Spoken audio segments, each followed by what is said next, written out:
തിരുവല്ല വേങ്ങലിൽ താറാവുകൾ കൂട്ടത്തോടെ ചത്തു. തോട്ടിൽ ഉപേക്ഷിച്ച കക്കൂസ് മാലിന്യത്തിൽ ഇറങ്ങിയ താറാവുകളാണ് ചത്തതെന്ന് പരാതി. വേങ്ങൽ വാണിയപുരക്കൽ അനിൽ പൗലോസിന്റെ താറാവുകളാണ് ചത്തത്. ചത്ത താറാവുകളിൽ ഒന്നിനെ പോസ്റ്റ്മോർട്ടം ചെയ്യും.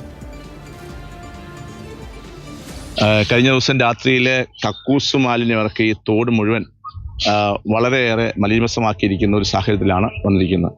അതിന്റെ ഫലമായിട്ട് 300ഓളം താറാവുകളാണ് ഈ തോട്ടിലെ ഈ മാലിന്യത്തിൽ ഇറങ്ങി മരണപ്പെട്ട ഒരു സാഹചര്യം ഉണ്ടായത്. 300ഓളം താറാവുകൾ, 200ഓളം താറാവുകൾ വളരെ ഗുരുതരമായ ഒരു സ്ഥിതിയിലേക്ക് കിടക്കുകയാണ്. ഈ തോട്ടിൽ മുഴുവൻ ഈ കഴിഞ്ഞ ദിവസം രാത്രികളിൽ ഈ മാലിന്യം മൊത്തം കൊണ്ടിറക്കിയിരിക്കുകയാണ്. സി കെ അഭിലാൽ വിവരങ്ങളുമായി ചേരുന്നുണ്ട്. അഭിലാൽ, എപ്പോഴായിരിക്കും പോസ്റ്റ്മോർട്ടം ചെയ്യുക? കാരണം അപ്പോൾ മാത്രമാണ് ഈ കക്കൂസ് മാലിന്യം കാരണമാണോ ഇങ്ങനെ ഒരു സംഭവം ഉണ്ടായത് എന്ന് മനസ്സിലാക്കാൻ സാധിക്കുമെന്ന് തോന്നുന്നു, അല്ലേ?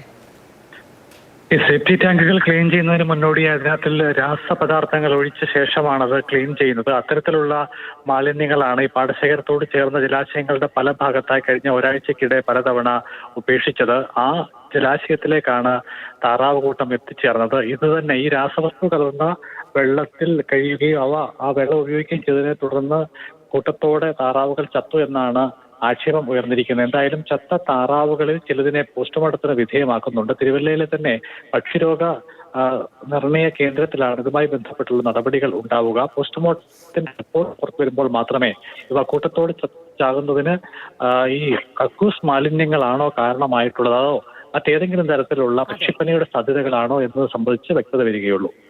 ശരി അഭിലാൽ.